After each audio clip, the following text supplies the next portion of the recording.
This is the video where we get all our hate. Bust / overvalued. These are guys, we don't necessarily think they're going to have bad years. We just think they're getting drafted a little bit earlier than they should. Wait, everybody stop. Rewind. Listen to that again. Did I just say it again? Oh, well, people always are like, they're not going to be a bust. And it's like, dude, it's just because they're overvalued. They're going too early in drafts. So let's talk about our sponsor, guys that I like, DraftKings. So right now, if you want that's not one of them, a Fantasy Smack Talk t-shirt, just all you got to do is click on the card, link in the description below, enter the promo code FST into DraftKings, deposit $5 or more before the start of the NFL season, and you will get a free t-shirt from your boys. DraftKings will give you an entry fee into a contest where you can win thousands of dollars, whether you use that now on baseball or whether you wait and use that on football. That's up to you. All right, Dustin, give him a bust. All right, the first one is Devonta Freeman for the Falcons. He had some opportunities last year to show us what he can do. He didn't look that great. Averaged 3.8 yards a carry. One of the main reasons why he's on this list is because we love Tevin Coleman. We think it's going to be a nasty timeshare right at the beginning, and eventually we think Coleman's going to take over and have the majority of the carries out there. It will be a timeshare probably all year if they're both healthy, but Freeman is just not a guy that I'm going to get excited about in the early middle rounds. All right.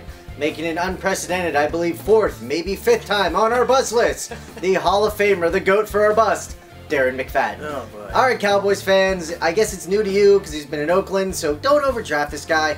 We really believe Joseph Randle's going to be the man out there. McFadden is just going to play the supplementary role at best. He's always injury concerns, and like I said, we don't think he has the gig, and some people are drafting him like he does. Therefore, he's going way too high. Therefore, he makes our bust list. The next one, here we go. Jonathan Stewart. Ooh, I fought this at first. This guy is being drafted with the 44th pick. Too high. I get it. D'Angelo Williams is gone. You're excited about what he did at the end of the year.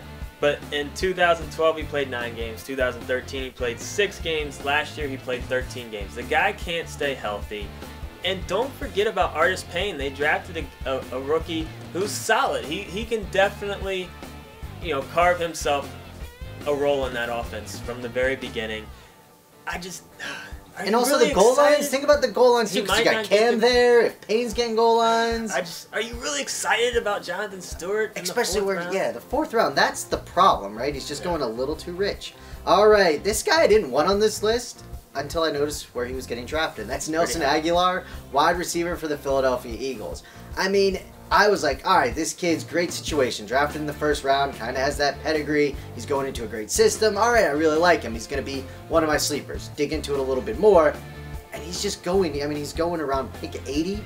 It's just a little too rich for our blood for a rookie that's got to learn the system. And there's still that Josh Huff over there that people really do like that might end up being the starting wide receiver too. So especially if you're doing drafts early and you're like, I want to make sure I get this kid, and you grab him in the 7th round or in the 17th pick, it's a little too rich for our blood. I think he could be very good. Just let his ADP, let him fall to you. Don't reach for him. Next we got Tony Romo, and we're doing our quarterback rankings. He's normally right around 8 to 10. The guy that you wait for as a quarterback and get him later, and you're still decent at that position. We're not sure if he's that guy anymore. I mean, obviously you can make the argument with DeMarco Murray gone, they're going to have to throw the ball more, but Romo's back scares me. He didn't really have all that great of a season last year.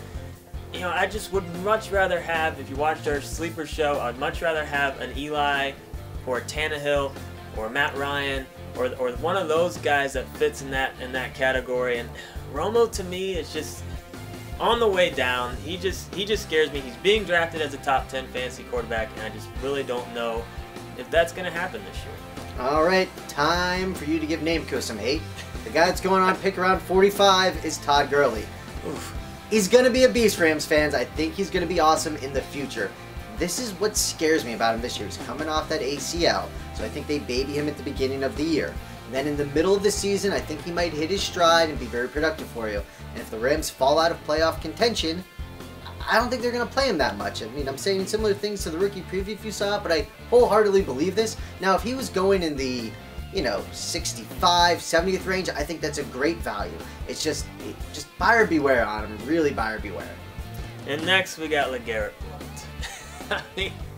I mean, you can't trust the Patriots running back. It's that simple, and he's being drafted at the same time as a lot of guys that you can trust. I mean, you can't trust what he does off the field either. I mean, he could get suspended. And here's the thing. You look at what he did. Okay, he went over the Patriots. He had some good games. He had a game where he had 30 carries for 148 yards. The game before that, he had 3 carries for 1 yard. The game before that, 10 carries for 62. The game before that, 8 carries for 17. You just can't trust what the Patriots are going to do from week to week, and that's why you can't use a solid draft pick on a New England running back. You've heard all the time, the game plan based on their personnel. It's too unpredictable. All right, next guy I'm talking about is Jeremy Maclin, and he had a beast season last year, right? 85 catches, over 1,300 yards, 10 touchdowns, but the key number here is 145 targets. There is zero chance he's going to get 145 targets with the Chiefs. I actually think Kelsey's going to be more featured than him, even though he's reuniting with Andy Reid. So, again, this guy's going around pick 60, in the 60s range.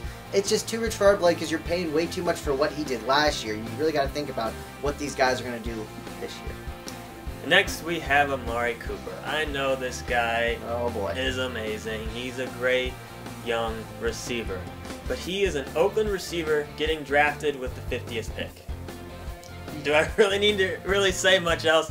I mean, did they finally find a relevant receiver since Randy Moss? Maybe, but I'm not going to use the 50th pick to find out.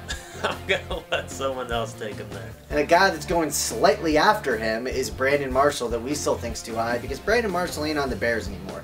He's on the Jets. And I know Decker had a pretty good year last year, but again, just around that range, it's too rich for our blood. I mean, you might as well wait a little bit. I like taking receivers that are on high-powered offenses that know are scoring a ton of points. There's going to be some weeks where the Jets score 10 points, 3 points, 0 points. So I just don't like to be in the mix for that for my wide receiver. I mean, you're taking him as your wide receiver too.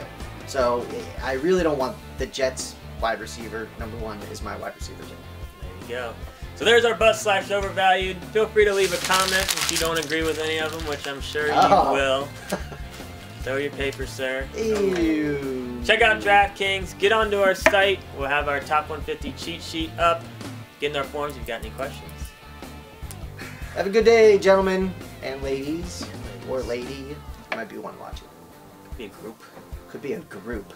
Is there a gaggle? We're very popular with the ladies. We are? Cool.